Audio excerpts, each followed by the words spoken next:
Hello everyone. जय माता दी दोस्तों। आपके अपने चैनल हर दिन कुछ नया में आपका बहुत बहुत स्वागत है। आज नवरात्रि का 9वां दिन यानी कि आखिरी दिन है। नवरात्रि का पर्व नवमी के दिन समाप्त हो जाता है। नवरात्रि के 9 दिनों में भिन्न भिन्न देवियों की पूजा की जाती है। इसी प्रकार नवरात्रि के अंतिम दिन देवी दुर्गा के 9वें स्वरूप माता सिद्धिदात्री की पूजा की जाती है। 9 दिन तक धारण किए गए व्रत का उद्यापन किया जाता है। कन्याओं को भोजन के लिए बुलाकर कन्या पूजन किया जाता है और उन्हें भिन्न भिन्न प्रकार का भोजन करवाया जाता है।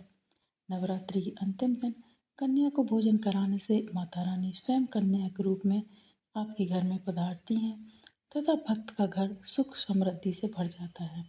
माँ दुर्गा की 9वीं शक्ति सिद्धिदात्री माता की पूजा आराधना करने से मनुष्य को सभी प्रकार की सिद्धियां प्राप्त हो जाती हैं। सृष्टि में कुछ भी उसके लिए अगम्य नहीं रह जाता है। ब्रह्मांड पर पूर्ण विजय प्राप्त करने की सामर्थ्य उसमें आ जाती है। मार्कंडेय पुराण के अनुसार अणिमा, महिमा, गरिमा, लघिमा, प्राप्ति, प्राकाम्य, ईश्वत्य और वशित्व ये 8 सिद्धियां होती हैं। ब्रह्म वैवर्त पुराण के अनुसार श्री कृष्ण जन्मखंड में यह संख्या 18 बताई गई है। इनके नाम इस प्रकार हैं: अणिमा, लघिमा, प्राप्ति, प्राकाम्य, महिमा, ईशित्व, वाशित्व, सर्वकाम वशायिता, सर्वज्ञत्व, दूरश्रवण, परकाय प्रवेशन, वाक् सिद्धि, कल्पवृक्षत्व, सृष्टि, संहार करण सामर्थ्य, अमृतत्व, सर्वज्ञानकत्व, भावना, सिद्धि। माँ सिद्धिदात्री भक्तों और साधकों ये सभी सिद्धियां प्रदान करने में समर्थ हैं। देवी पुराण के अनुसार भगवान शिव ने इनकी कृपा से ही इन सिद्धियों को प्राप्त किया था। इनकी अनुकंपा से ही भगवान शिव का आधा शरीर देवी का हुआ था। इसी कारण वे लोक में अर्धनारीश्वर नाम से प्रसिद्ध हुए। माँ सिद्धिदात्री 4 भुजाओं वाली हैं।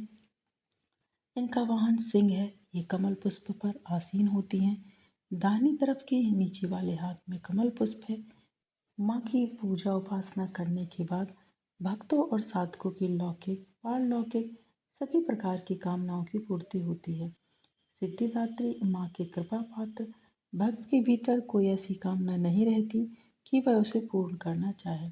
वह सभी सांसारिक इच्छाओं आवश्यकताओं से ऊपर उठकर मानसिक रूप से माँ भगवती के दिव्य लोकों में विचरण करता हुआ उनके कृपा रस पीयूष का निरंतर पान करता हुआ विषय भोग शून्य हो जाता है, अर्थात मोक्ष को प्राप्त होता है। माँ भगवती का परम सानिध्य उसका सर्वस्व हो जाता है। इस परम पद को पाने के बाद उसे अन्य किसी भी वस्तु की आवश्यकता नहीं रह जाती। माँ के चरणों का यह सानिध्य प्राप्त करने के लिए निरंतर नियम के अनुसार उनकी पूजा उपासना करनी चाहिए।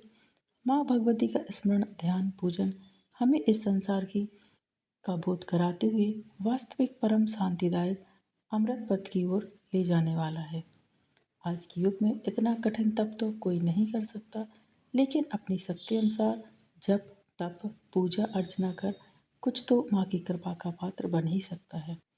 प्रत्येक सर्वसाधारण के लिए आराधना सरल है। माँ जगदम्बे की भक्ति पाने के लिए नवरात्रि में नवमी के दिन माता का पूजन अवश्य करना चाहिए। तो चलिए अब हम माता की कथा का श्रवण करते हैं। पौराणिक कथाओं के अनुसार एक दिन भगवान शिव माता सिद्धिदात्री की घोर तपस्या कर रहे थे। उनकी तपस्या से माता सिद्धिदात्री प्रसन्न हो गई और उन्होंने भगवान शिव को 8 सिद्धियों की प्राप्ति का वरदान प्रदान कर दिया। इस वरदान के फलस्वरूप भगवान शिव का आधा शरीर देवी के रूप में परिवर्तित हो गया। इसके बाद से भगवान शिव को अर्धनारीश्वर का नाम प्राप्त हुआ। शिव जी का यह रूप संपूर्ण ब्रह्मांड में पूजनीय है। धरती पर अनेकों राक्षसों का जन्म होने लगा था। ऋषि मुनियों तथा सज्जन लोगों का निवास करना मुश्किल हो रहा था। इसी बीच जब पृथ्वी पर महिषासुर नामक दैत्य के अत्याचारों की अति हो गई, तब उस दानव के अंत हेतु सभी देवताओं ने तेज उत्पन्न किया। उस तेज से माता सिद्धिदात्री उत्पन्न हुई और उन्होंने महिषासुर नामक राक्षस का वध किया और संपूर्ण ब्रह्मांड में शांति की स्थापना की। तो ये माँ सिद्धिदात्री की कथा थी। अब माँ सिद्धिदात्री के मंत्र का श्रवण करेंगे।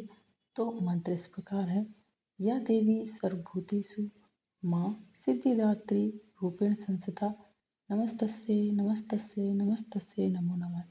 तो ये माँ का मंत्र है।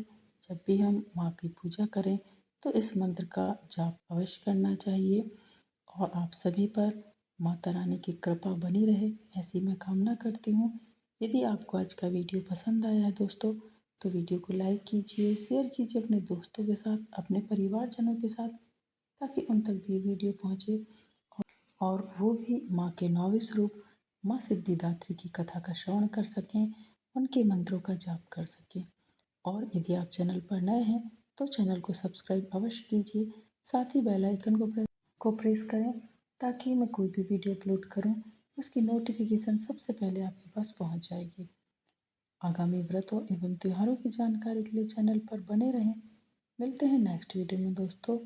जय माता दी, हर हर महादेव, श्रीमन नारायण।